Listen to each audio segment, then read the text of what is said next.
কন্যা সন্তান বাবার জান্নাত লাভের একটা মাধ্যম। কন্যা সন্তান আল্লাহর রহমত, কন্যা সন্তান অভিশাপ নয়, কন্যা সন্তান আল্লাহর রহমত। এদেরকে অভিশাপ কাফেররা মনে করত। আজও অনেক কাফের সম্প্রদায় আছে যারা কন্যা সন্তানকে অভিশাপ মনে করে। আল্লাহুম্মা আনফা'না বিমা আল্লামতানা ওয়া আল্লিমনা মা ইয়ানফা'ুনা ওয়া জিদনা ইলমা। আল্লাহুম্মা ইন্না নাউযু বিকা মিন ইলমিন লা ইয়ানফা' ওয়া মিন কলবিন লা ইয়াখশা' ওয়া মিন নাফসিন লা তাশবা' ওয়া মিন দা'ওয়াতিন লা ইউস্তাজাবু লাহা। আল্লাহুম্মা আতি নুফুসানা তাকওয়াহা وزكها أنت خير من زكاها أنت ولينا ومولاها يا حي يا قيوم برحمتك نستغيث أصلح لنا شأننا كله ولا تكلنا إلى أنفسنا طرفة عين سبحانك لا علم لنا إلا ما علمتنا إنك أنت العليم الحكيم الحمد لله। আল্লাহ তাবারক ওয়া তাআলার অনেক প্রশংসা, আল্লাহ তাবারক ওয়া তাআলার অনেক শুকরিয়া যে তিনি আমাদের হিদায়াতের জন্য কোরআনুল কারীম নাজিল করেছেন। কোরআনুল কারীমকে সকল প্রকার বক্রতা মুক্ত রেখেছেন। কোরআনুল কারীমে সকল প্রকার বাতিলের অনুপ্রবেশকে যিনি রুদ্ধ করে দিয়েছেন, যিনি কোরআন পড়া, কোরআন বোঝা, কোরআন অনুযায়ী জীবন যাপন করাকে সহজ সাবলীল করেছেন, সে আল্লাহরই প্রশংসা যিনি কোরআনুল কারীমের তালিমি মজলিসে অংশগ্রহণ করার তৌফিক দান করেছেন। আলহামদুলিল্লাহ। সালাতু সালাম আমাদের প্রিয় নবী মুহাম্মদুর রাসূলুল্লাহ সাল্লাল্লাহু আলাইহি ওয়া আলিহি ওয়াসাল্লামের প্রতি। আল্লাহ সুবহানাহু ওয়া তাআলা যার কাছে কোরআনুল কারীম নাজিল করেছিলেন, যিনি কোরআন পড়তেন, পড়াতেন, বুঝতেন, বুঝাতেন, যিনি কোরআন অনুযায়ী জীবন যাপন করেছেন, মানুষকে উদ্বুদ্ধ করেছেন, যার চরিত্র ছিল কোরআনুল কারীমের হুবহু বাস্তব রূপ, সেই রাসূলের প্রতি সালাতু সালাম। আল্লাহুম্মা সাল্লি আলা মুহাম্মদ ওয়া আলা আলি মুহাম্মদ কামা সাল্লাইতা আলা ইব্রাহিম ওয়া আলা আলি ইব্রাহিম ইন্নাকা হামিদুম মাজিদ। আল্লাহুম্মা বারিক আলা মুহাম্মদ ওয়া আলা আলি মুহাম্মদ কামা বারাকতা আলা ইব্রাহিম ওয়া আলা আলি ইব্রাহিম ইন্নাকা হামিদুম মাজিদ। আলহামদুলিল্লাহ, আমরা কোরআনুল কারীমের এই তালিমি মজলিসে ধারাবাহিকভাবে সূরা আন-নিসা থেকে পড়ছিলাম। এ পর্যন্ত আমরা সূরা আন-নিসার 19 নম্বর আয়াত পর্যন্ত পড়ে এসেছি। আজকে আমরা 20, 21 এবং 22 নম্বর আয়াতের উপরে সংক্ষিপ্ত আকারে আজকের দার্সটুকু আমরা উপস্থাপন করে যাব। আল্লাহ আমাদেরকে তাই বলা এবং শোনার তৌফিক দান করেন, যা বললে এবং শুনলে পরে আমরা হিদায়াতের উপরে অটল অবিচল থাকতে পারি। ওই সমস্ত কথা বলা এবং শোনা থেকে আল্লাহ আমাদেরকে হেফাজত করেন, যা বলা এবং শোনার কারণে হিদায়াত থেকে বিচ্যুত হয়ে যেতে হয়, সিরাতে মুস্তাকিম থেকে বিচ্যুত হয়ে যেতে হয়, সেই বিষয়াবলী থেকে আল্লাহ আমাদেরকে হেফাজত করেন, দূরে রাখেন। আল্লাহুম্মা আমিন। আমরা পড়ছিলাম যে আইয়ামে জাহিলিয়াতের লোকজন নারীদেরকে অবহেলার পাত্রে পরিণত করে রেখেছিল। নারীদের অধিকার, নারীদের স্বাধিকার, নারীদের স্বাধীনতা, নারীদের ইজ্জত, নারীদের মান মর্যাদা সব কিছুই ছিল সেই সময়ের পুরুষদের কাছে একদম ঠুনকো বিষয়বস্তু। অবলীলায় নারীদের উপরে জুলুম করত, অত্যাচার করত, নির্যাতন করত, নারীদেরকে এমন সব ভাষা এবং ব্যবহারে তারা জর্জরিত করে রেখেছিল, যে ভাষা এবং ব্যবহারের মাধ্যম দিয়ে নারীদের ইজ্জত ভুলণ্ডিত ছিল। আল্লাহ তাবারক ওয়া তাআলা মুমিনিনদেরকে সেই সমস্ত বিষয়বস্তু থেকে দূরে থাকার জন্য আহ্বান জানিয়েছেন, আদেশ করেছেন। মুমিনিনগণ যেন জাহেলিয়াতের ওই সমস্ত কর্মকাণ্ডগুলোকে তাদের ঈমানি জীবনে, তাদের ইসলামী জীবনে, তাদের দ্বীনি জীবনে কোনোভাবেই স্থান না দেয়।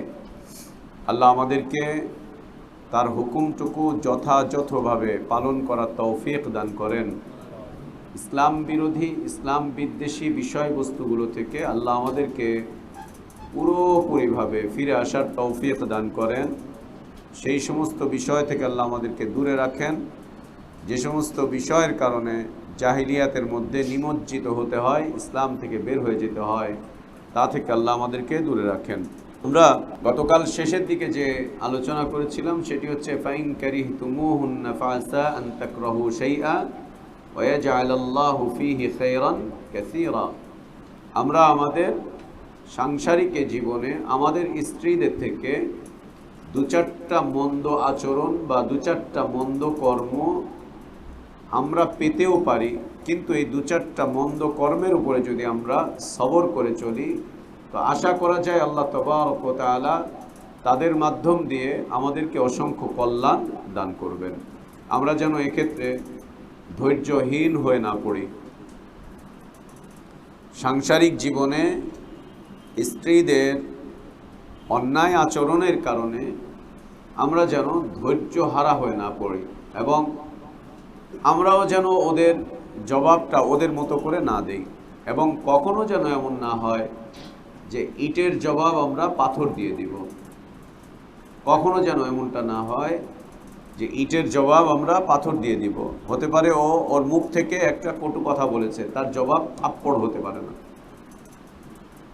সে তার জবান দিয়ে একটা কথা বলেছে, না বোঝার কারণে, সারাদিন ঘরে থাকার কারণে, বাচ্চা কাচ্চা নিয়ে বিরক্ত থাকার কারণে, অনেক কারণেই তার সমস্যা হতে পারে। এই সমস্যাটুকু সে হয়তো তার মুখ দিয়ে বলেছে, বলতে গিয়ে হয়তো বা বেয়াদবিমূলক কিছু বলেছে, অথবা এমন কিছু বলেছে যা আমার অপছন্দ, যা আমাদের পছন্দনীয় না। কিন্তু এর জবাব কখনো চড় থাপ্পড় হতে পারে না, এর জবাব কখনো লাঠির আঘাত হতে পারে না, হতে পারে না। তার দু চারটা বিষয় যদি তোমার অপছন্দ হয় তো তোমারও দু চারটা বিষয় তার অপছন্দ হতেও পারে, তারও তো অপছন্দ হতে পারে। তাহলে কি করবে? ঝগড়া, মারামারি না। এক্ষেত্রে রাসূলুল্লাহ সাল্লাল্লাহু আলাইহি ওয়া আলিহি ওয়াসাল্লাম আমাদের আদর্শ, তিনি আমাদের আদর্শ। আমরা একটা বউ চালাতে পারি না, তিনি একসাথে ৯ জন স্ত্রীকে পরিচালনা করেছিলেন এবং সম্মানের সাথে, ইজ্জতের সাথে, মর্যাদার সাথে,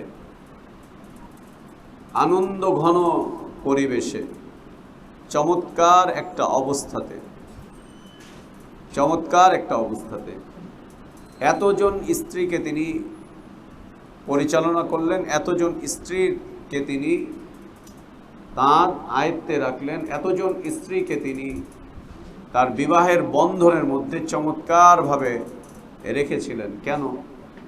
কি দিয়ে রেখেছিলেন? অর্থের মাধ্যম দিয়ে না, ক্ষমতার মাধ্যম দিয়ে না, জুলুম অত্যাচার, এ তো প্রশ্নই আসে না। নাবিদের জীবন আর জুলুম অত্যাচার দুইটা দুই মেরুর বিষয়।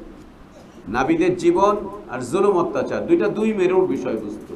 একজন নাবী জালেম, এটা কোনোদিন হতে পারে না। একজন নাবী অশ্লীল বাক্যাচারী, এটা কোনোদিন হতে পারে না, কখনো না। একজন নাবী মিথ্যাবাদী, এটা কখনো হতে পারে না, কোনোদিন এটা হতে পারে না যে একজন নাবী মিথ্যাচারী, অশ্লীল বাক্য বিনিময়কারী, জালেম, এটা কোনোদিন হতে পারে না। নাবীদের সিফাতের পরিপন্থী এগুলো। তিনি তার সংসারটুকু এতজন স্ত্রীকে নিয়ে ধরে রেখেছিলেন একটা আদর্শের মাধ্যম দিয়ে, একটা নীতির মাধ্যম দিয়ে। সে আদর্শ এবং নীতিটুকু যদি আমরা নিজেদের মতো করে আপন করে নিতে পারি, তো আমাদের সাংসারিক জীবনের কলহগুলো মিটে যাবে ইনশাআল্লাহ, থাকবেই না। আমাদের সাংসারিক জীবনের কলহগুলো একদম মিটে যাবে, একেবারেই থাকবে না, কিচ্ছু থাকবে না, একেবারে মিটে যাবে, একদম মিটে যাবে। এবং মনে রাখতে হবে যে আল্লাহ নবী সাল্লাল্লাহু আলাইহি ওয়াসাল্লাম তিনি একদিকে যেমন নবী হিসেবে আদর্শ নবী, রসুল হিসেবে আদর্শ রসুল, দায়ী হিসেবে আদর্শ দায়ী, মুবাল্লিগ হিসেবে আদর্শ মুবাল্লিগ, মুআল্লিম হিসেবে আদর্শ মুআল্লিম, মুজাদ্দিদ হিসেবে আদর্শ মুজাদ্দিদ, মুজাহিদ হিসেবে আদর্শ মুজাহিদ। অন্যদিকে এই নবী সন্তান হিসেবে আদর্শ সন্তান, আদর্শ সন্তান, নাতি হিসেবে আদর্শ নাতি। এই নবী ব্যবসায়ী হিসেবে আদর্শ ব্যবসায়ী, এই নবী স্বামী হিসাবে আদর্শ স্বামী, আদর্শ স্বামী তিনি। এই নবী পিতা হিসাবে আদর্শ পিতা। তিনি তার জীবনের সকল দিকেই আদর্শ ব্যক্তিত্ব ছিলেন, সকল দিকে সকল ক্ষেত্রে আদর্শ ব্যক্তিত্ব ছিলেন তিনি। তার জীবনের সকল দিকে সকল ক্ষেত্রে তিনি আদর্শ ব্যক্তিত্ব ছিলেন। আল্লাহ আমাদেরকে তার আদর্শে আদর্শবান হওয়ার তৌফিক দান করেন, আমিন। এরপরেও যদি এমন হয় যে না, স্ত্রী পরিবর্তন করতে হবে, এরপরেও যদি এমন পরিস্থিতি দাঁড়ায় যে সব কিছু করার পরেও একে নিয়ে আর সংসার করা সম্ভব হচ্ছে না, সেটা কেন, কি কারণে? একেবারে উপর থেকে ধীরে ধীরে নিচের দিকে আসতে হবে। এক নাম্বার, আকীদা, মানহাজ, নীতি আদর্শের কারণে। আকীদা, মানহাজ, নীতি আদর্শ এ কারণে। দ্বিতীয়ত হচ্ছে হারাম জীবন যাপনে অভ্যস্ত হয়ে পড়ার কারণে। অশ্লীলতা, বেহায়াপনা, হ্যাঁ, অশ্লীলতা, বেহায়াপনা, বেহায়ার জীবন, জেনা, ব্যভিচার, এই অবস্থায় পড়লে হ্যাঁ পরিবর্তন, পরিবর্তন। ঈমান, আকীদা, মানহাজ, আখলাক অনেকবার চেষ্টা করার পরেও না, আর আসতেছে না, আর হচ্ছে না, আর চলছে না। সুযোগ আছে, সুযোগ আছে। অথবা বেহায়া, নির্লজ্জ, জিনার সাথে জড়িত, ব্যভিচারের সাথে জড়িত, খুব জড়িয়ে পড়েছে, ফিরতেই পারছে না, ফিরতেই পারছে না। ওর জীবন যাপনে আর মনে হচ্ছে না যে ও তোমার স্ত্রী বা তুমি ওর স্বামী, অন্যের স্ত্রী হয়ে গেছে। তোমার ঘরে থাকে খায়, স্ত্রী অন্যের। এ অবস্থায় পরিবর্তন, এ অবস্থায় পরিবর্তন। এরপরে হচ্ছে তোমার আমানতের খেয়ানত করছে, তোমার ইজ্জত আবরু সব ভুলুণ্ঠিত করছে, শেষ করে দিচ্ছে। তোমার ইজ্জত, তোমার আবরু, তোমার আমানতের খেয়ানত করছে। এটা তৃতীয় ধাপ। এরপরে যেগুলো থাকে সেগুলো হচ্ছে শয়তানের ওয়াসওয়াসা। বিয়ার সময় দেখা বিয়া করি না, এরকম কালা হইলে আমি বিয়া করতাম না, সুবহানাল্লাহ। বাচ্চা ধারণ করছে না গর্ভে, তাই তালাক। গর্ভে সন্তান আসছে না, তাই তালাক, তাই তালাক। এবং দেখাও যায় এরকম যে সন্তান হচ্ছে না, এই জন্য স্বামী তাকে তালাক দিয়ে দিয়েছে। তালাক দেওয়ার পরে বেচারি ইদ্যত পালন করার পরে আরেকজনের সাথে শরঈ পদ্ধতিতে বিয়ে হয়েছে, বিয়ে হওয়ার পরে তার সন্তান হয়েছে। তার মানে দোষ কার ছিল? অন্য জায়গায় বিয়ে হয়েছে, ব্যাস, এরপর সে আবার গর্ভধারণ করেছে, তার বাচ্চা হচ্ছে। অথচ এই বাড়ি থেকে তাকে তালাক নেওয়া লাগলো কেন? গর্ভধারণ করতে পারছে না, বাচ্চা হচ্ছে না। তাই গতকাল আমরা এটা বলছিলাম, এটা আল্লাহর হাতে, এটা আল্লাহর হাতে। সন্তান হচ্ছে না, আল্লাহর কাছে দোয়া করো, আল্লাহর কাছে প্রার্থনা করো, চিকিৎসা করা লাগলে চিকিৎসা করো, সবর করো, সবর করো। দুনিয়াতে এই যে আল্লাহ তাবারক ওয়া তাআলাকে চেনার জানার একটা নিদর্শন, এটা আল্লাহর আয়াত। যে আল্লাহ কাউকে ছেলে দেন, কাউকে মেয়ে দেন, কাউকে ছেলে মেয়ে উভয়টা দেন, আবার কাউকে কিছুই দেন না। এটি আল্লাহর আয়াত, নিদর্শন। আল্লাহর এই নিদর্শনের সাথে যেন কুফরি হয়ে না যায়, এটা যেন কুফরি হয়ে না যায়। এক্ষেত্রে যেন আমরা বাড়াবাড়ি না করি, একদম বাড়াবাড়ি না করি।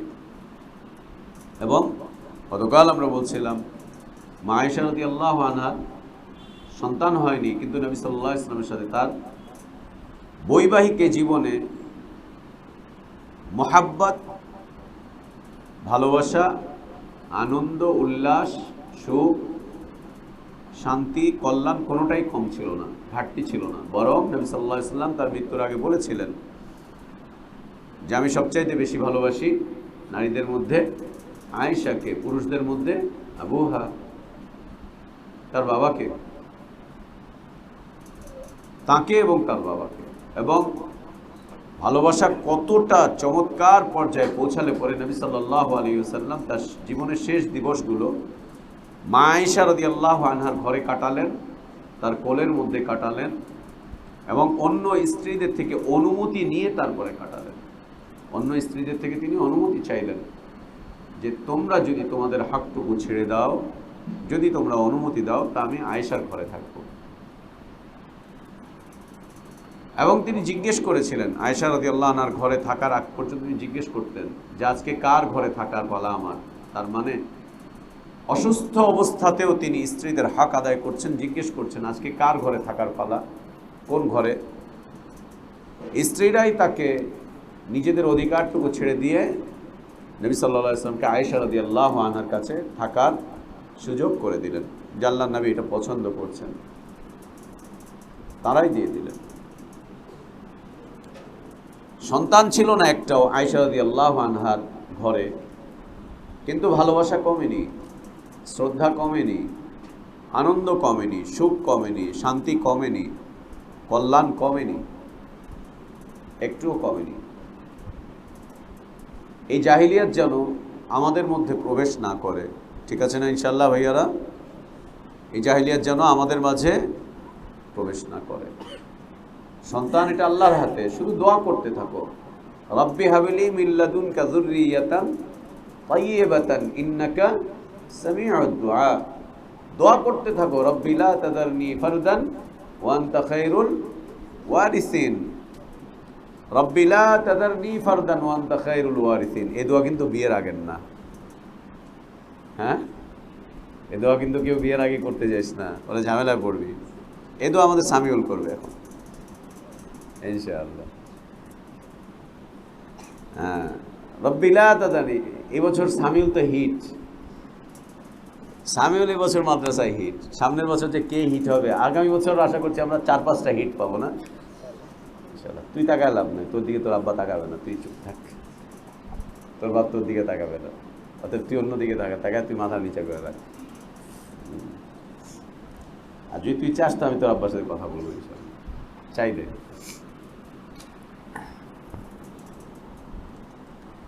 রব্বি লা তাযারনি ফারদান ওয়া আনতা খায়রুল ওয়ারিসিন, রব্বি হাবলি মিন লাদুনকা যুররিয়াতান তাইয়্যিবাতান ইন্নাকা সামিউদ দুআ, রব্বি হাবলি মিনাস সালিহিন।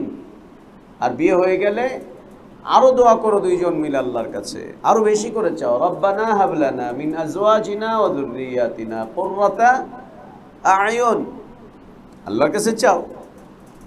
কিন্তু এই নিয়ে জাহিলিয়াতের মধ্যে পড়তে যেও না।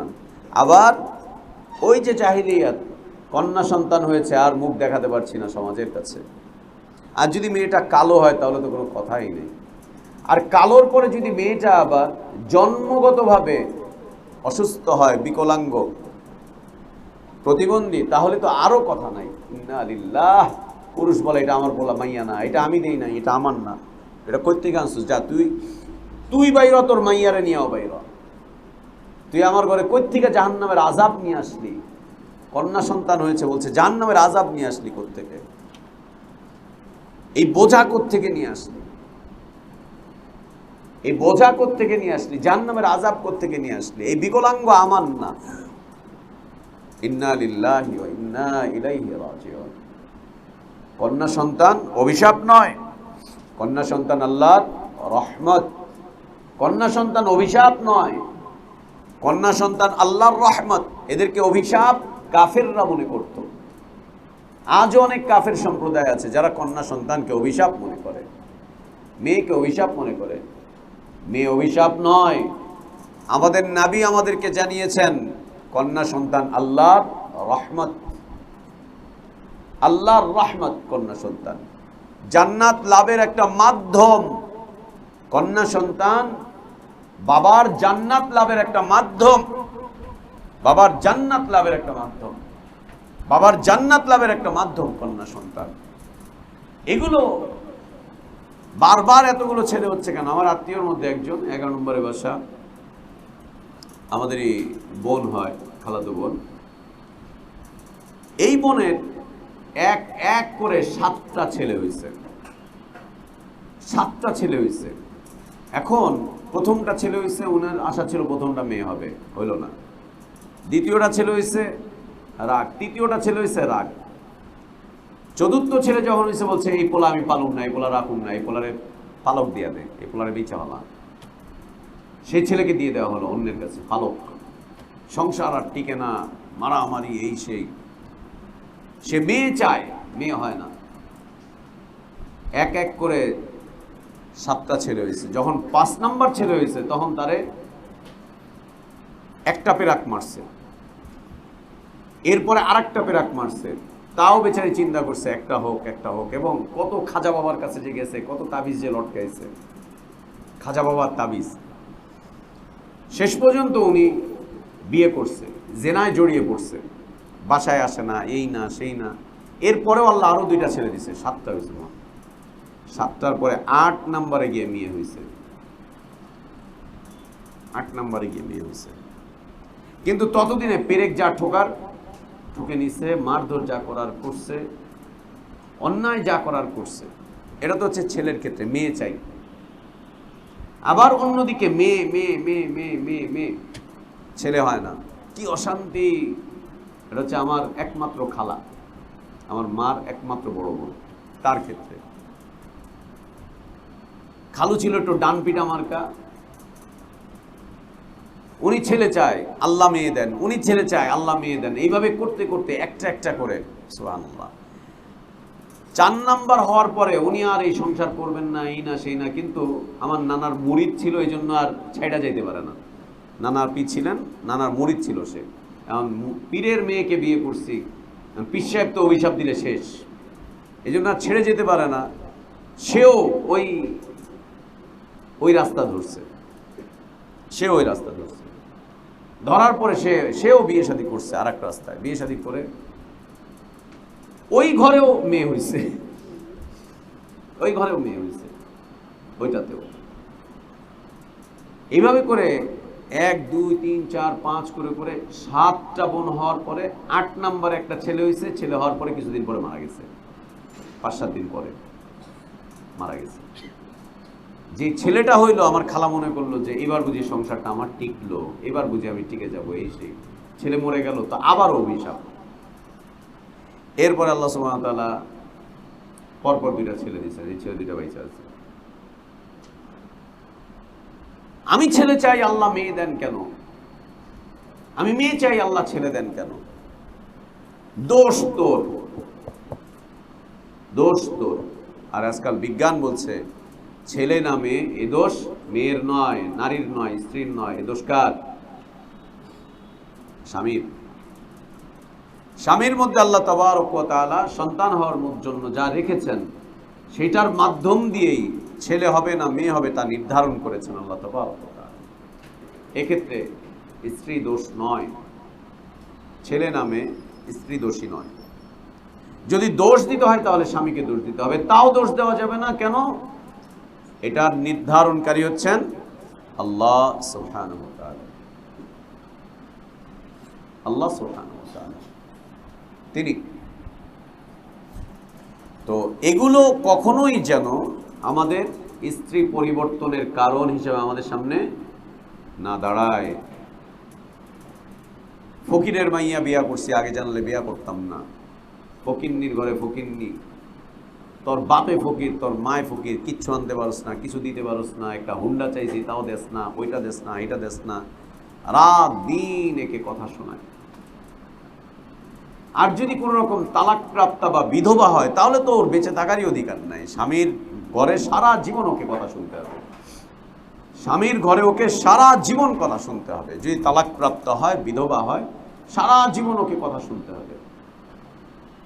স্বামী কথা শোনাবে, ও না শোনালে ওর বাপ শোনাবে, ও না শোনালে ওর মা শোনাবে, না হলে ওর ভাই বোন শোনাবে, শোনাবে।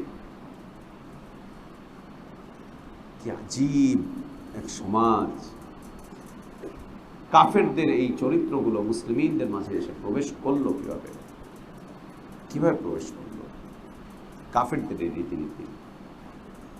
এগুলো কখনোই যেন স্ত্রী তালাকের কারণ না হয়, তাহলে আল্লাহ নারাজ হয়ে যাবেন, আল্লাহ নারাজ হয়ে যাবেন। হ্যাঁ, প্রথম যে তিনটা কারণ বললাম, ওই তিনটা কারণ যদি অসহ্য পর্যায়ের হয়ে যায়, আর পারছো না, তখন সরে আসো। তারপরেও চেষ্টা করে দেখো, আল্লাহর কাছে দোয়া করো, চেষ্টা করে দেখো। যদি পরিবর্তন হয়ে যায়, যদি হিদায়াতের উপরে চলে আসে, যদি নিজেকে পরিবর্তন করে নেয়, খায়রুল লাকা মিন হুমুরিন নাআম, হুমুরিন নিআম। যদি ও হিদায়াত হয়ে যায়, তাহলে এটা তোমার জন্য লাল উটের চাইতেও মূল্যবান, অনেক মূল্যবান। এরপরেও যদি পরিবর্তন করতে হয়, ওয়া ইন আরাদতুম ইস্তিবদাল যাওজিন মাকান যাওজ, এরপরেও যদি পরিবর্তন করতে হয়, পরিবর্তন করতে গিয়ে মানুষ আমি যা দিছি তা ফেরত দে, আমি যা যা দিছি ফেরত দে, আজে বাজে কথা বলে বলবে ফেরত দে, মোহরের টাকা দে, সোনা দানা দে, হাদিয়া যা দিছি তা দিয়ে দে, ফেরত দাও। আল্লাহ তাবারক ওয়া তাআলা বলছেন, যদি অঢেল পরিমাণও তুমি তোমার স্ত্রীকে দিয়ে থাকো, অঢেল পরিমাণও যদি দিয়ে থাকো তোমার স্ত্রীকে তুমি, ফালা তাখুযু মিনহু শাইআন, এগুলোর কিচ্ছু তুমি ফিরিয়ে নিতে যেও না, কিছুই না, কিচ্ছু তুমি ফিরিয়ে নিতে যেও না। ফালা তাখুযু মিনহু শাইআন, তার কিচ্ছু তুমি ফিরিয়ে নিতে যেও না। অঢেল পরিমাণ দিয়ে থাকলেও ফিরিয়ে নিতে যেও না, অঢেল। ওয়াইনাতাইতুম ইহদাহুন্না কিনতারান, কিনতার অনেক পরিমাণ, অনেক পরিমাণ। ওমর ইবনুল খাত্তাব রাদিয়াল্লাহু আনহু আরদা, তিনি তার খেলাফতকালে বারবার তিনি এই কথা বলছিলেন যে তোমরা এত বেশি মোহর দিতে যেও না, এই নারীরা তোমরা বেশি মোহর দাবি করো না, পুরুষরা তোমরা বেশি মোহর দিতে যেও না, এটা তোমরা করতে যেও না। এভাবে করে বিবাহ কঠিন হয়ে যাচ্ছে, এভাবে করে বিবাহ কঠিন হয়ে যাচ্ছে এবং সম্পদের অপচয় হচ্ছে, তোমরা এত বেশি পরিমাণ দিতে যেও না। তিনি এটা নিয়ে কথা বলতে থাকলেন এবং নবী সাল্লাল্লাহু আলাইহি ওয়াসাল্লামের বিষয়টা তিনি তুলে ধরলেন যে তিনি তার কোনো স্ত্রীকে এই পরিমাণের চাইতে বেশি মোহর দেননি, যে পরিমাণটাকে সেই সময় বলা হতো 400 দিরহাম, 400 দিরহাম, এই পরিমাণের চাইতে তিনি বেশি দেননি। অতএব তোমরা এর চাইতে বেশি নিতে যেও না। অতঃপর তিনি একদিন খুতবা দিয়ে দিলেন মিম্বারে দাঁড়িয়ে যে তোমরা বেশি পরিমাণ মোহর দিতে পারবে না, নবী সাল্লাল্লাহু আলাইহি ওয়াসাল্লামের জীবন আদর্শের এটার উপরে থাকো। খুতবা দিয়ে নামলেন, একজন মহিলা তার সামনে এসে বললেন, আমিরুল মুমিনিন, আপনি যা বললেন যে বেশি পরিমাণ মোহর দিতে পারবে না, এ দিয়ে তো আপনি নারীদেরকে ঠকালেন, নারীদের অধিকার ক্ষুণ্ণ করলেন। অথচ আল্লাহ তাবারক ওয়া তাআলা তিনি মোহরের বিষয়টাকে একেবারে খোলা রেখেছেন, যে যত চায় তত দিবে, যে যত চায় তত নিবে। এবং তিনি এই আয়াত তুলে ধরলেন, আল্লাহ বলছেন, ওয়াইনাতাইতুম ইহদাহুন্না কিনতারান, কিনতার পরিমাণ যদি তোমরা তোমাদের স্ত্রীদেরকে দিয়ে থাকো, তার মানে আল্লাহ নির্ধারণ করেননি, নবী সাল্লাল্লাহু আলাইহি ওয়াসাল্লাম তিনি করেছেন, কিন্তু তিনি নির্ধারণ করে দিয়ে জাননি যে আমার এইটাই তোমাদের জন্য চূড়ান্ত। তা আপনার এটা কেমন হলো? ওমর ইবনুল খাত্তাব রাদিয়াল্লাহু আনহু আরদা তিনি সাথে সাথে আবার মিম্বারে উঠে গেলেন। উঠে গিয়ে তিনি বলছেন যে ওমর ভুল বলেছে, আর আল্লাহর এই বান্দি আমাদের বোন, সে এ নারী সঠিক কথা বলেছে। অতএব আমি আমার সিদ্ধান্তকে উঠিয়ে নিলাম, আমি আমার সিদ্ধান্তকে পরিত্যাগ করলাম, সিদ্ধান্তকে আমি ফিরিয়ে নিলাম। তোমরা তোমাদের মতো করে, নিজেরা নিজেদের মতো করে সমঝোতা করে তোমরা মোহর দিবে নিবে, মোহর দিবে নিবে। কিন্তার, আল্লাহ বলছেন কিন্তার পরিমাণ যদি তোমরা কিছু দিয়ে থাকো মোহর হিসাবে এবং বিয়ের সময় হাদিয়া হিসাবে দিয়ে দিয়েছো, যাও দিয়ে দিলাম, দিয়ে দিলাম। তবে কেউ যদি নিজের কলিজা বা হাড় দিয়ে থাকো, এটা ফেরত নিও, আবার এটা আবার দিয়ে দিও না। নিজের কলিজা, নিজের কিডনি, হ্যাঁ, এটা যদি দিয়ে থাকো ফেরত নিও। কয়েকদিন আগে ঘটনা ঘটছে বাংলাদেশে, এক মহিলা, তার কিডনি নষ্ট হয়েছে, স্বামী তাকে কিডনি দিছে, এখন তার সাথে আর তার সংসার টিকতেছে না, বলছে আমার কিডনি ফেরত দে, আমার কিডনি ফেরত দে। মামলা করাইছে কোর্টে, কোর্ট পর্যন্ত চলে গেছে যে আমার কিডনি ফেরত দাও। সংসারই করবা না, আমার সাথে সংসার করার জন্য তোমার কিডনি দিছিলাম, এখন কিডনি ফেরত দাও। এখন আল্লাহ তো আমাদেরকে, আমাদের এই শরীরে দুইটা কিডনি দিচ্ছেন, একটা না হলেও আরেকটা দিয়ে বাঁচা যায়, কিন্তু হার্ট তো একটা দিচ্ছেন। এই একটা হার্ট যদি দিয়ে থাকো তোমরা তোমাদের স্ত্রীদেরকে, কালবের তো আর দ্বিতীয় কোনো সুযোগ নাই, এখন কি করবা? কলিজা দিয়া থাকলে ওটা শেষ। অতএব কেউ কলিজা, হার্ট এগুলো কিছু দিতে যাও না, হ্যাঁ। এবং নিজেকে দিয়ে দিও না বিয়ের সময়, যে আমি আমাকে পুরোটাই তোমাকে দিয়ে দিলাম, না, তুমি যেমনে চালাবা আমি অমনেই চলবো, না। বরং আর রিজালু কাওয়ামুনা আলান নিসা বিমা ফাদ্দালাল্লাহু বা'দাহুম আলা বা'দ। আর রিজালু কাওয়ামুনা আলান নিসা, এরপরে আর পড়ে না, এতটুক বলে বউ পিটায়, এতটুক বলে বউ পিটায়। টাঙ্গাইলে আমাদের এই একদিনই ভাই ওর বউরে খুব মারে, আর এই আয়াত বলে, খবরদার নড়বি না, তোরে আমি পিটামো, এ বলে পিটায়। আপনি আমার ডেলি এইভাবে করে মারেন, তুই কোরআন পড়। আর রিজালু কাওয়ামুনা আলান নিসা, এ বেচারি অনেক কষ্ট করে আমার নাম্বার জোগাড় করছে, নাম্বার জোগাড় করে আমাকে বলতেছে, ভাই কোরআনের এই আয়াত অর্থ কি? আল্লাহ বলছে এই পুরুষরা তোমরা তোমাদের বউকে পিটাও, এরকম কিছু? না তো, কেন, কি ঘটনা? বলছে একজন এরকম ঘটনা ঘটতেছে। কার ঘটনা ঘটতেছে? যার ঘটনা ঘটতেছে তাকে ফোন করতে বলো। আচ্ছা ঠিক আছে। 2 দিন পরে আবার ওই ফোন দিছে, ভাই এই আয়াতের অর্থ কি? বলে এই আয়াতের অর্থ এই, যে আয়াতের তাফসির কি? তাফসির তো আয়াতের পরের অংশ পড়ো, হাদিস পড়ো। বলছে আমার স্বামী, সে তো সৌদি আরবে থাকে, যখন আসে আমাকে তখন মারে, এই করে সেই করে। সে বলছে আল্লাহ বলছে আর রিজালু কাওয়ামুনা আলান নিসা, লা ইলাহা ইল্লাল্লাহ, লা ইলাহা ইল্লাল্লাহ। আর তোমরা যারা মাদ্রাসায় শিক্ষকতা করতেছো, শিক্ষকতার এই জীবনে হাত থেকে লাঠি নামাও, আর নাইলে বউ পিটাইবা, কিন্তু মনে রেখো। পোলাপাইন কথা শুনে না তাই পিটাইতেছো, বউ কথা শুনবো না তখন কি করবা? পিটাবা, কারণ হাতে তো লাঠি উঠে গেছে।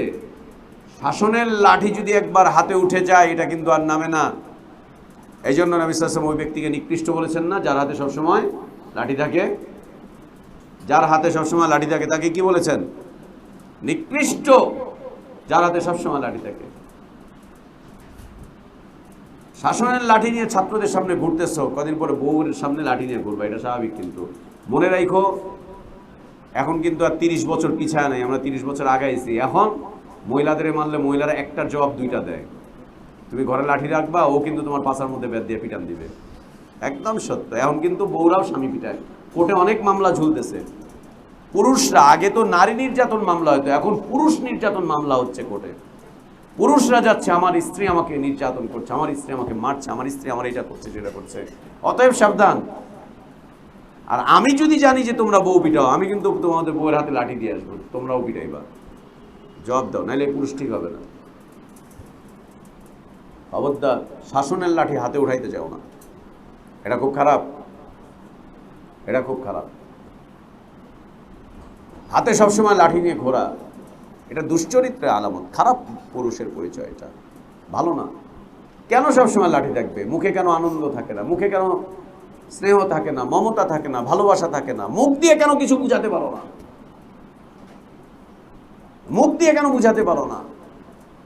মুখের কাজ কেন লাঠি দিয়ে করবা? কেন লাঠি দিয়ে করবা মুখের কাজ? সুবহানাল্লাহ। ছেলেদেরকে মারে মারে, আবার মেয়েদেরকে, সুবহানাল্লাহ, আবার মেয়েদেরকে মারতে গিয়ে বলে এই খবরদার উপরে যেন সংবাদ না যায়। উপরে মানে বুঝছিস তো, খবরদার উপরে বলা নিষেধ, উপরে কিন্তু সংবাদ যেন না যায়। আমি বুঝছি তোদের তো এখন কিছু বলা যাবে না, বললে আবার তোরা উপরে বল জানা দিবি। সুবহানাল্লাহ, কি আশ্চর্য কথা। জুলুম তো জুলুম, তার উপরে আবার সুবহানাল্লাহ, জুলুম তো জুলুম, তার উপরে আবার এর যেন কোনো প্রতিকার না হয়, এর যেন কোনো প্রতিকার না হয়। চুরি চুরি, তার উপরে সিনা চুরি। আজীব। হাতে শাসনের লাঠি উঠাতে চেও না। শাসনের লাঠি একবার উঠে গেলে আর নামবে না। কিন্তু মনে রাখবা, তুমি শাসন করবা তো তোমাকে শাসন করা হবে। আমি শাসন না করি, পুলিশ করবে, এটা মাথায় রেখো। শাসনের লাঠি উঠাচ্ছ, নামাচ্ছ না, আমাদের কথা শুনতেছো না, একদিন, 2 দিন, 3 দিন, এরপরে কিন্তু এটা ওই বাতিল আকীদার মানুষগুলো তোমাকে কোর্ট পর্যন্ত টেনে নিয়ে যাবে, জেল পর্যন্ত হবে। এটা মাথায় রেখো। সবসময় আমরা সেভ করতে পারবো না, সবসময় আমরা সেভ করতে পারবো না। সব গার্জিয়ান আমাদের কথা শুনবে না। আব্দুর রহমান শুনেছে, আব্দুর রহমান শুনেছে, কিন্তু ওই মাইকেল শুনবে না, মাইকেল কিন্তু শুনবে না, ওই স্বপন কিন্তু শুনবে না, ওই রিপন কিন্তু শুনবে না, ওরা কিন্তু শুনবে না। ওরা কিন্তু নিয়ে যে একদম সাইজ করে দিবে, একেবারে জীবনের মান, ইজ্জত, মর্যাদা যা আছে সব কিন্তু একদম ভুলুণ্ডিত হবে, সব শেষ হয়ে যাবে। ওইখানে গিয়ে তুমি দলিল শিখাইতে পারবে না। পুলিশে গিয়ে দলিল শিখাইবা যে পোলাপাইনে মারা যাবো না, কই দলিল পাইছেন? সুবহানাল্লাহ। ওইখানে পুলিশে গিয়ে দলিল শিখাইতে পারবে, তোমারে এমন ভাবে দলিল দিব, ওই দলিলে তুমি কুপকাত।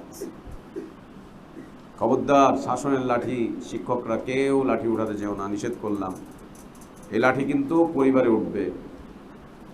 আর যদি এমন হয় যারে বিয়া করছো তারে মারছো, আর ওর বাপে হইলো হেডামলা, তোমার কিন্তু 13টা বাজায় দিব। তোমার হুজুরি হেডমগিরি তোমার বাইর করে দিব, কিন্তু মনে রেখো, তোমার হেডমগিরি কিন্তু ছুটায় দিব। যদি বাপটা নেতা হয় আর বাপটা যদি কোনো রকম কিছু হয়, তাহলে বুঝছো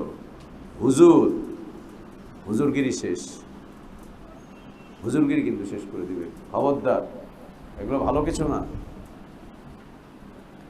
وآتيتم إحداهن قنطارا فلا تأخذوا منه شيئا, অনেক কিছু দিয়েছো, অঢেল পরিমাণ দিয়েছো, ফালা তাখুদু মিনহু শাইআ। এখন যা যা দিয়েছো তার মধ্যে কিন্তু ভালোবাসাটাও একটু, যে ভালোবাসা স্ত্রীকে দিয়েছো, কোনো কারণে তার সাথে তালাক হচ্ছে, এই ভালোবাসাটুকু ফেরত দিও না। কেন? এই ভালোবাসা ফেরত নেয় কিভাবে? জুলমের মাধ্যম দিয়ে, অত্যাচারের মাধ্যম দিয়ে, ঘৃণার মাধ্যম দিয়ে, বিদ্বেষের মাধ্যম দিয়ে না। ফাইমসাকুম বিমারুফিন আও তাসরিহুন বিইহসান, ইহসানের সাথে সংসার করো, আর ইহসানের সাথে তার সাথে বিচ্ছিন্ন হও, যাতে করে সারা জীবন তোমার স্মৃতি ওর মাথার মধ্যে ওকে নাড়া দেয়। ও আরেক জায়গায় বিয়ে হলেও যেন তোমার কথা মনে পড়ে যে আমার আগের স্বামীটা ভালো ছিল। উম্মে সালামা রাদিয়াল্লাহু আনহা, তার স্বামী যখন মারা গেলেন, নবী সাল্লাল্লাহু আলাইহি ওয়াসাল্লাম তাকে গিয়ে দোয়া পড়া শেখা, তাকে দোয়া পড়তে বললেন, আল্লাহুম্মা আজুরনি ফি মুসিবাতি ওয়াখলুফলি খায়রান মিন। উম্মে সালামা কি বললেন? ইয়া রাসূলুল্লাহ, তার চাইতে ভালো আমি কোথায় পাবো? তার চাইতে ভালো আমি আর কোথায় পাবো? এর চাইতে ভালো স্বামী আর আমি কোথায় পাবো? তার মানে কি পরিমাণ ভালোবাসা, কি পরিমাণ শ্রদ্ধা, কি পরিমাণ ইজ্জত তিনি তার স্ত্রীকে দিয়েছিলেন। নবী সাল্লাল্লাহু আলাইহি ওয়াসাল্লাম যখন তাকে তার স্বামীর চাইতে উত্তম স্বামীর জন্য আল্লাহর কাছে দোয়া করতে বলছেন, তখন তিনি বলছেন, এর চাইতে উত্তম স্বামী আর কোথায় পাবো আমি? তার চাইতে ভালো স্বামী আর কোথায় পাবো আমি? গতকাল হাদিস বলছিলাম, নবী সাল্লাল্লাহু আলাইহি ওয়াসাল্লাম বলছেন, তোমাদের মধ্যে সেই সর্বোত্তম যে তার স্ত্রীর কাছে উত্তম, যে তার স্ত্রীর কাছে উত্তম। এই উম্মে সালামা রাদিয়াল্লাহু আনহা, তিনি বলছেন যে তার চাইতে উত্তম স্বামী আর কোথায় পাবো, কাকে পাবো, আর কাকে পাবো আমি, আর কাকে পাবো আমি? আমাদের ব্যাপারে আমাদের স্ত্রীদের মন্তব্য কি? ঘরে আসলেই ঘেউ ঘেউ করে, ঘরে আসার সময় চেহারাটার একেবারে পেঁচার মতো করে নিয়ে আসে, আইসাই ঘেউ ঘেউ ঘাউ ঘাউ, আইসাই বলে এটা এরম কেন, হেরম কেন, আইসাই পাতিলটার মধ্যে লাথি মারে, আইসাই পোলাপাইনের সাথে চিল্লা ফাল্লা, আসার সময় আইসা ব্যাটটারে নিয়ে আসে, আইসাই জিগায় এটা কি হয়েছে ওটা কইছে, গাউ গাউ করে সবসময়। সুবহানাল্লাহ। হ্যাঁ, সংসার করলে উত্তম ভাবে সংসার করো, ছাড়তে হলে উত্তম পদ্ধতিতে করো। তোমার অবর্তমানে, তোমার মৃত্যুতে অথবা তোমার সাথে তালাকে সে যেন মনে করতে পারে যে না, আমি এর চাইতে উত্তম আর কোথায় পাবো, সেই তো আমার উত্তম ছিল, আর এর চাইতে উত্তম কোথায় পাবো। এবং উম্মে সালামা রাদিয়াল্লাহু আনহা তিনি যখন এই কথা বললেন, নবী সাল্লাল্লাহু আলাইহি ওয়াসাল্লাম তাকে দোয়া পড়ালেন, অতঃপর নবী সাল্লাল্লাহু আলাইহি ওয়াসাল্লামের পক্ষ থেকে তার কাছে বিয়ের খেতাব গেল। তিনি বুঝতে পারলেন দোয়ার ফলাফল আল্লাহ কিভাবে দিয়েছেন। সত্যি উম্মে সালামার জীবনে আবু সালামার চাইতে উত্তম হিসেবে দুনিয়াতে একজন মাত্র ব্যক্তি ছিলেন, তিনি হচ্ছেন মুহাম্মদুর রাসূলুল্লাহ সাল্লাল্লাহু আলাইহি ওয়াসাল্লাম। উত্তম হওয়ার চেষ্টা করো, উত্তম হওয়ার। এর অর্থ আবার এই না আমার বউ দাড়ি রাখা পছন্দ করে না, তা আমি শেভ করে ফেলছি, বউয়ের কাছে আমি উত্তম হওয়ার চেষ্টা করছি, না, একদম না, বিলকুল না। লা তাআতাল মাখলুক ফি মাসিয়াতিল খালিক, ইন্নামাত তাআতু বিল মা'রুফ। খবরদার না, কারো ইতাআত করবে না আল্লাহর অবাধ্যতায়, কারো বাধ্যতা স্বীকার করবে না, না স্ত্রীর না সন্তানদের। ফালা তাখুযু মিনহু শাইআ, একটুও ফিরত নিও না। ভালোবাসা যা দিয়েছিলা ওটা যেন ওর কাছে থাকে। ঘৃণা দিয়ে তোমার অতীতের জীবনটাকে তুমি তিক্ত করে দিও না, তিক্ত করে দিও না। ও তালাক চাচ্ছে, তুমি ধরে রাখতে চেষ্টা করো। হতে পারে ও খোলা চাচ্ছে, তুমি ধরে রাখতে চেষ্টা করো, ধরে রাখতে চেষ্টা করো। ও অন্যায় আচরণ করছে, তুমি ন্যায় আচরণ করো। তুমি ওকে বুঝাতে চেষ্টা করো যে ঠিক আছে, যাবে যাবে, কিন্তু বুঝে নিও যা রেখে যাচ্ছ, যা ফেলে যাচ্ছ, এর চাইতে উত্তম কিছু পাবে কিনা। পরে তো আফসোস হবে না, পরে তো ক্ষতি হবে না। ফালা তাখুযু মিনহু শাইআ, কিচ্ছু ফেরত নিও না। আতাখুযুনাহু বুহতানান ওয়া ইসমান মুবিনা। সুবহানাল্লাহ, আতাখুযুনাহু বুহতানান ওয়া ইসমান মুবিনা। তোমরা কি অন্যায়ভাবে, অত্যাচারের সাথে, মিথ্যা অপবাদ দিয়ে, মিথ্যা রটিয়ে, গুনাহের সাথে বিভিন্নভাবে এগুলোকে ফেরত নিতে চাচ্ছ? বিভিন্নভাবে বইয়ের উপরে অত্যাচার, অবিচার যা করেছে করেছে, এরপরে অপবাদ দিয়ে দিল, অপবাদ দিয়ে সন্তান তার ফেরত নিয়ে আসলো, অপবাদ দিয়ে। অপবাদটা কি? দিছিলাম, ও তো এখন জেনা ব্যভিচারের সাথে জড়িত, ও তো এটার সাথে জড়িত, ও তো সেটার সাথে জড়িত, এটা সেটার সাথে জড়িত। সুবহানাল্লাহ। আল্লাহ নবী সাল্লাল্লাহু আলাইহি ওয়া আলিহি ওয়াসাল্লামের কাছে একটা বিচার আসলো। একজন ব্যক্তি তিনি এসে বিচার দিলেন যে আমার স্ত্রী ব্যভিচারের সাথে জড়িত। নবী সাল্লাল্লাহু আলাইহি ওয়াসাল্লাম তাকে ডাকলেন, ডেকে কথা বলছেন। এই নারী স্বীকার করছে না, আর ইনিও তার কথার উপরে অটল অবিচল। অতঃপর নবী সাল্লাল্লাহু আলাইহি ওয়াসাল্লাম দুইজনকে কসম করালেন, দুইজনই কসম করছে। একজন করছে হ্যাঁ ও ব্যভিচারী, আরেকজন করছে না আমি ব্যভিচারী না। মনে রাখতে হবে, যখনই কোনো ফ্যামিলির বিচার আচার আসবে তোমাদের কাছে, ফ্যামিলিতে কোনো ধরনের সমস্যা, ঝামেলা, তালাক হয়ে যাচ্ছে, তালাক হয়ে গিয়েছে, এক তালাক, দুই তালাক হয়ে গিয়েছে, ঝামেলা হচ্ছে, তখন একতরফা কথা শুনে কোনোদিন ফায়সালা দিবা না। তুমি একতরফা কথা শুনে তুমি কোনোদিন বলবা না যে এই লোকটা ফেরেশতা আর এই মহিলা হচ্ছে ইবলিসের 3 নম্বর সন্তান। এটা না, খবরদার না। এই সমস্ত মাসআলা, এই সমস্ত বিষয়বস্তুতে উভয়কে একসাথে আনতে হবে। আসো বসো, আল্লাহ নবী সাল্লাল্লাহু আলাইহি ওয়াসাল্লামের সুন্নাহ। এরকম যতগুলো ঘটনা ঘটেছে নবী সাল্লাল্লাহু আলাইহি ওয়াসাল্লাম উভয়কে কাছে এনেছেন। আসো বসো, সামনাসামনি বলো দেখি কে কতটা সত্যবাদী, সামনাসামনি বলো কে কতটা সত্যবাদী।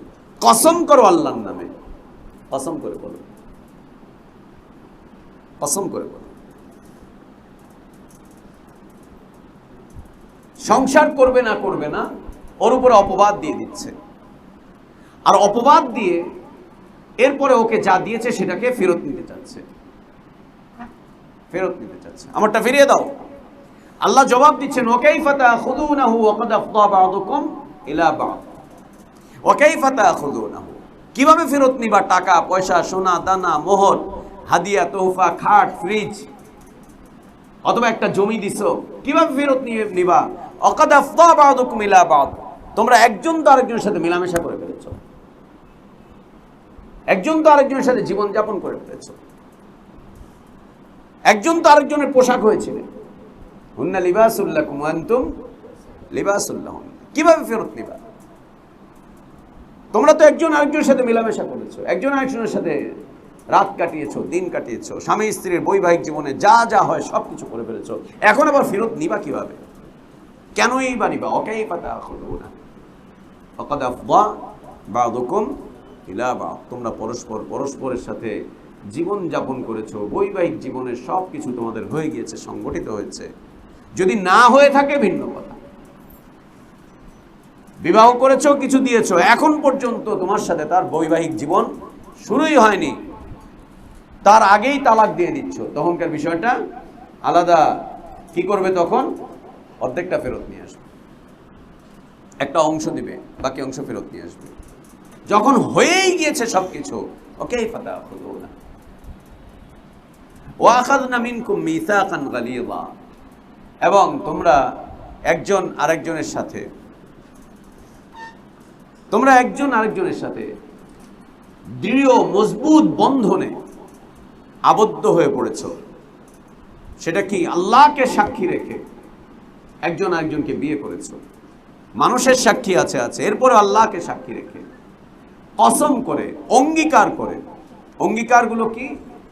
একজন পুরুষ যখন একজন নারীকে বিয়ে করে, তখন ওর মুখ দিয়ে ও স্বীকার করুক আর না করুক, একটা অঙ্গীকার হয়ে যাচ্ছে। সেটা হচ্ছে ওর জীবনের যাবতীয় সব দেখা শোনা, সব কিছুর ভার আমার উপরে, সব কিছুর ভার আমার উপরে। আর আমরা তো এখন মাশাআল্লাহ আমার স্ত্রীদের দেখাশোনার ভার না, বরং আমাকে দেখাশোনার ভার হচ্ছে আমার স্ত্রীর উপরে। আমার স্ত্রী আমাকে এখন কামাই করে খাওয়ায়, আমার স্ত্রী আমাকে কামাই করে খাওয়ায়। কিছুদিন আগে, বছর 3 আগে, এক লোক, নাম বলবো না, নাম বললে 2-4 জন তোমরা চিনবা, সে আমাকে এসে ফুসলান শুরু করছে, ভাই বিয়ে শাদী করেন না, একটা কি এক জায়গার মধ্যে রয়েছে, জীবনটার একটু উপভোগ করেন। বলছি উপভোগ তো করতেছি আলহামদুলিল্লাহ। না, কি এক স্ত্রী। এরপরে বললাম আপনার আসলে ইমানই দুর্বলতা। সত্যি ইমানই দুর্বলতা। বলে বিয়ে আরেকটা করলে ইমান সবল হবে। কেন? বলছে আর নিকাহ নিসফুদ্দিন, বিয়ে হচ্ছে দিনের অর্ধেক। আর নবী সাল্লাল্লাহু আলাইহি ওয়াসাল্লাম একাধিক করেছেন, তার মানে একটাই হলে দিন এখন পুরা হয়নি, কয়েকটা হলে তো। এরপরে ও এসে এরকম বলে টলে, একটা বোঝা বললাম ভাই অর্থনৈতিক অবস্থা খারাপ, 2 বউ চালাবার মতো এই নাই সেই নাই। বলছে ওটা আমার উপরে ছাড়েন না। কিভাবে সেটা? বলছে আমার 3 জন, তো আমার 2 ওয়াইফ চাকরি করে, ওই 2 ওয়াইফের টাকা দিয়ে আমার স্ত্রী 3 সংসার আমার চলে 2 ওয়াইফের চাকরিতে। বরং আমার ওয়াইফ আমাকে চাকরি করে প্রতি মাসে আমার হাত খরচ দেয়, আমি ঘুরতে যাই, বেড়াইতে যাই, আমার ওয়াইফ আমার টাকা পয়সা দেয়, আমি ঘুরি বেড়াই। 2 ওয়াইফ চাকরি করে, তাদেরটা দিয়ে আমার সংসার চলে, আমার টেনশনে কিছু নাই। বরং ওরা আমাকে পায়াই তো শান্তি। মাশাআল্লাহ মাশাআল্লাহ, এরকম পাওয়া যায়? বলছে আপনি বলেন। আমি বললাম যে আমি কি বিয়ে করব না বিয়ে বসবো তা বলেন। আমি বিয়ে করব না আমাকে বিয়ে করবে, কোনটা? বিয়েটা কি আমি করব না আমাকে বিয়ে করবে? আমি বিয়ে করব না বিয়ে বসবো? মনে তো হচ্ছে আমি বিয়ে বসবো, ওই মহিলা আমাকে বিয়ে করবে, আপনি যেভাবে বলছেন। এইভাবে করে একটু শক্ত কথা বললাম যে এরপর থেকে আমার সামনে আসবেন না, দ্বিতীয়বার আমার সামনে আসবেন না, এরপর থেকে নিষেধ করে দিলাম। ওটা ওই রাস্তায় ঘাটে আজে বাজে চরিত্রের লোকজনদের কাছে গিয়ে বলবেন আমি একে শান্তিতে আছি, একে কল্যাণে আছি, আমি একে ইজ্জতের উপরে আছি, আমি একে অনেক খায়ের আর বারাকাতের মধ্যে আছি, আপনার মতো ওই 3-এর মধ্যে আমার নাই। কয়েকদিন পরে শুনলাম যে তার 2 বউ মিলা তার ধরা চেহারা টেমা বানায় দিচ্ছে, চেহারা টেমা বানায় দিচ্ছে। সুবহানাল্লাহ ওয়া বিহামদি, সুবহানাল্লাহ। টেমা, খবরদার না। বউয়ের কামাই খাওয়ার দরকার নাই। নবী সাল্লাল্লাহু আলাইহি ওয়াসাল্লাম তার স্ত্রীদের কামাই খাননি। বরং তার কামাই তার স্ত্রীরা খেয়েছেন। আল্লাহ তাবারক ওয়া তাআলা এই মর্মে কোরআনে আয়াতও নাজিল করেছেন, সূরা আহজাবের আয়াত না? স্ত্রীরা তাদের সংসারের খরচ নিয়ে কথাবার্তা বলা শুরু করলো, বেশি করে দিয়ে দিলে পারেন, একবারে দিয়ে দিলে আমরা এরকম চলতে পারি, ওরকম চলতে পারি। আল্লাহ তাবারক ওয়া তাআলা আয়াত নাজিল করলেন, ইয়া আইয়ুহান নবী কুল লিআজওয়াজিক ইন কুনতুন্না তুরিদনাল হায়াতাদ দুনিয়া ওয়া যীনাতাহা ফাতাআলাইনা উমাত্তি'কুন্না ওয়া উসাররিহকুন্না সারাহান জামিলা ওয়া ইন কুনতুন্না তুরিদনাল্লাহা ওয়া রাসূলা ওয়াদ দারাল আখিরা ফাইন্নাল্লাহা আ'আদ্দা লিল মুহসিনাতি মিনকুন্না আজরান। আল্লাহু আকবার। আল্লাহর নবী সাল্লাল্লাহু আলাইহি ওয়াসাল্লাম তিনি তার কামাই দিয়ে অল্প হোক বেশি হোক তার স্ত্রীদেরকে চালাতেন।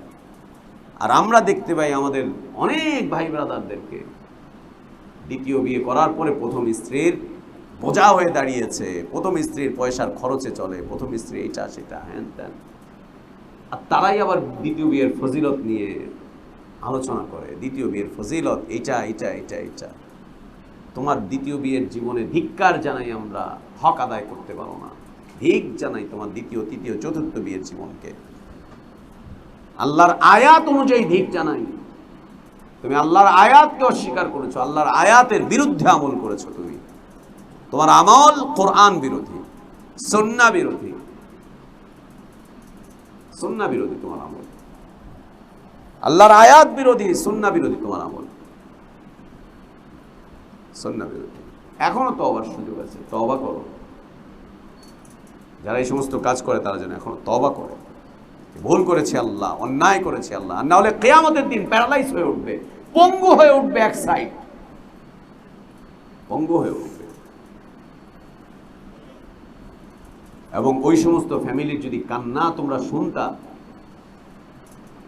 যেই সমস্ত ফ্যামিলিতে দেখা গিয়েছে স্বামী দ্বিতীয় বিয়ে করেছে, তৃতীয় বিয়ে করেছে, প্রথম স্ত্রী এবং সন্তানদের কান্না যদি দেখতা, তাদের দৈন্য দশা যদি দেখতা, তাদের কঠিন জীবনযাপন যদি তোমরা দেখতা, যে কি কঠিন জীবন তাদের, কি করুণ জীবন তাদের, কি করুণ এবং কঠিন জীবন। ওয়া আখাযনা মিনকুম মিসাকান,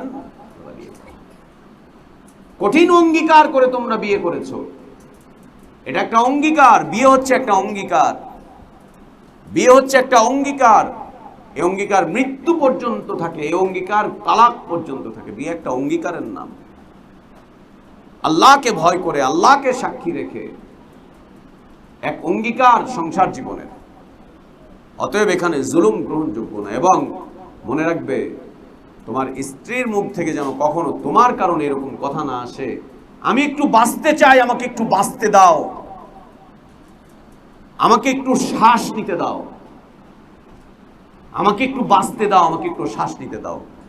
তুমি আর তোমার পরিবার, তুমি আর তোমার বাপ মা, তুমি আর তোমার ভাই বোনদের কারণে আমি মৃত্যুপুরীতে বসবাস করছি, আমাকে একটু শ্বাস নিতে দাও, আমাকে একটু বাঁচতে দাও, আমি একটু বাঁচতে চাই, এই বলে যেন তোমার স্ত্রী তোমার পায়ে ধরে কান্নাকাটি না করে। খবরদার, এরকম জালেম হতে যেও না যে ও বাঁচার জন্য তোমার কাছে আকুতি জানায়, আকুতি জানায়।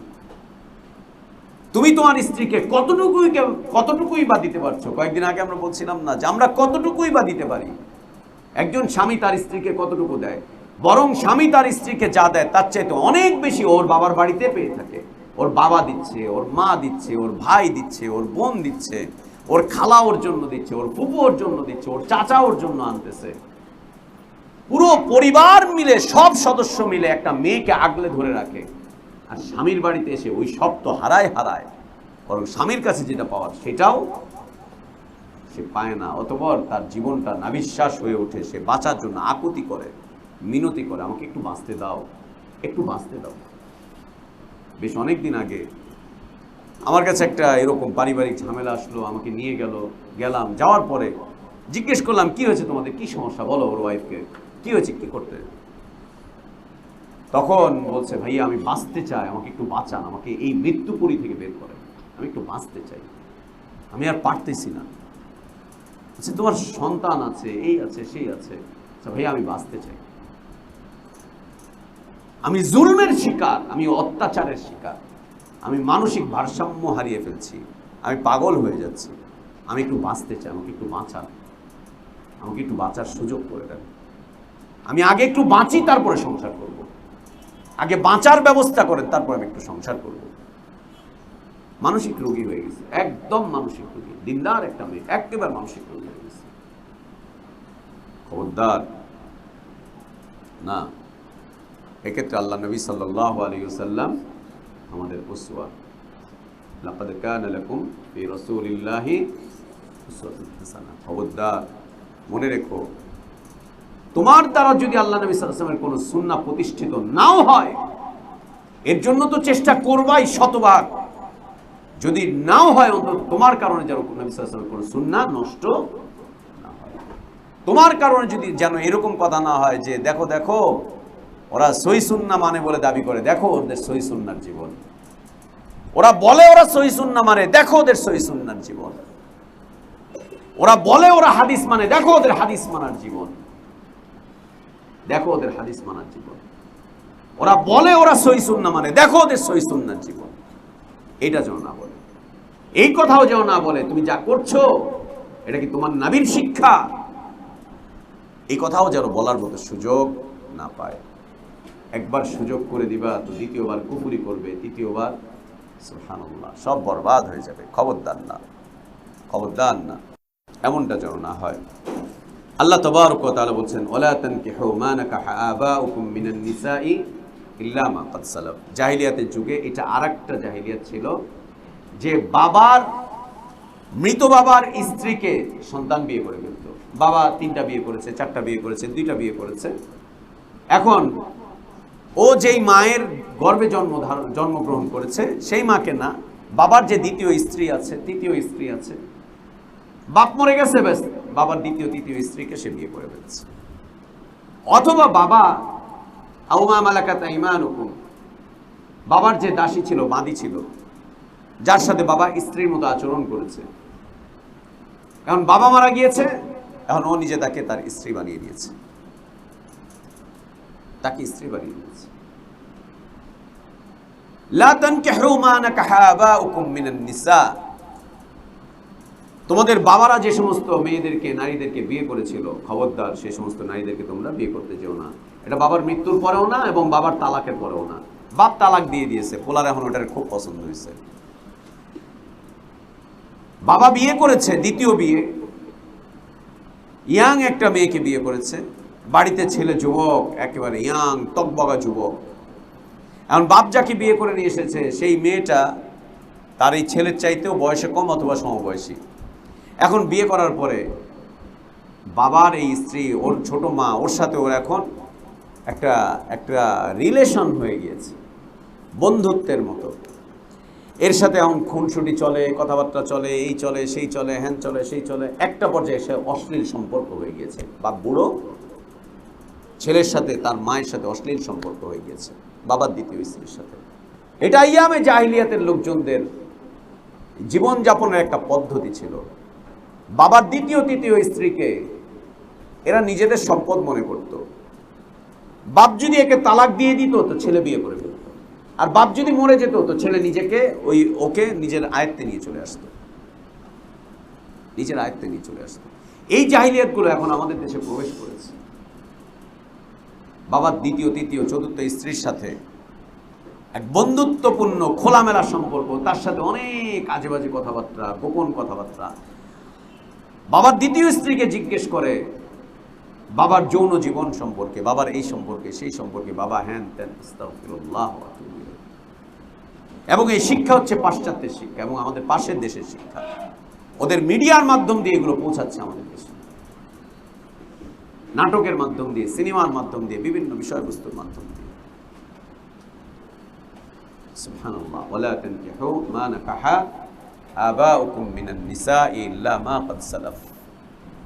তবে যা ঘটে গিয়েছে ঘটে গিয়েছে, অতীতে যা ঘটে গিয়েছে ঘটে গিয়েছে। আল্লাহ নবী সাল্লাল্লাহু আলাইহি ওয়া আলিহি ওয়াসাল্লাম একজন সাহাবীকে পাঠিয়েছিলেন এক ব্যক্তিকে হত্যা করার এবং তার মাল সম্পদ সব বাজেয়াপ্ত করার জন্য, যে তার সৎ মাকে বিয়ে করে ফেলেছিল। নবী সাল্লাল্লাহু আলাইহি ওয়াসাল্লাম সাহাবীকে পাঠালেন, যাও। সংবাদ পেলেন, সংবাদ পেয়ে পাঠালেন, ওকে গিয়ে হত্যা করবে আর ওর যত সম্পদ আছে সব ক্রয় করে নিয়ে চলে আসবে, সম্পদ বাজেয়াপ্ত করবে। কেন? অপরাধ হচ্ছে ওর বাবার স্ত্রীর সাথে ওর সম্পর্ক। বাবার স্ত্রীকে সে বিয়ে করেছে। এটা জাহিলিয়াত, যা ইসলাম পূর্ব যুগে ঘটে গিয়েছে, এখন তওবা করে ফেলো। আল্লাহর আইন আসার আগে যা ঘটেছে, আগে যা করেছো। তো নতুন করে জানো না হয়। ইন্নাহু কানা ফাহিশাতান ওয়া মাকতান সা সাবিলা, এটা অশ্লীল, বেহায়াপনা, অমাকতান, অরুচিকর। এটা রুচিতে বাঁধে কিভাবে? তোমার মা তোমার রুচিতে বাঁধে কিভাবে? তোমার মা তোমার বাবার স্ত্রী তোমার রুচিতে বাঁধে কিভাবে? তোমার রুচিতে বাঁধে না। ওয়াসা সাবিলা, এবং এটা হচ্ছে অনেক বড় গুনাহের বিষয়বস্তু, অনেক খারাপ বিষয়বস্তু, অনেক পাপ। আল্লাহুম্মা ইন্না আবিদুক বানু আবদিক বানু ইমাইক নাসিনা বিয়াদিক মাদিন ফিনা হুকমুক আদলুন ফিনা কদাউক নাসআলুকা বিকুল্লি ইসমিন হুয়া লাক সাম্মাইতা বিহি নাফসাক আও আনজালতাহু ফি কিতাবিক أو علمته أحدا من خلقك أو استأثرت به في علم الغيب عندك أن تجعل القرآن العظيم ربيع قلوبنا ونور صدورنا وجلاء أحزاننا وذهاب همومنا. اللهم أصلح لنا ديننا الذي هو عصمة أمرنا، وأصلح لنا دنيانا التي فيها معاشنا، وأصلح لنا آخرتنا التي إليها معادنا، واجعل الحياة زيادة لنا في كل خير والموت راحة لنا من كل شر. وصلى الله وسلم وبارك على نبينا محمد وعلى آله وأصحابه أجمعين. سبحانك اللهم وبحمدك أشهد أن لا إله إلا أنت أستغفرك وأتوب إليك.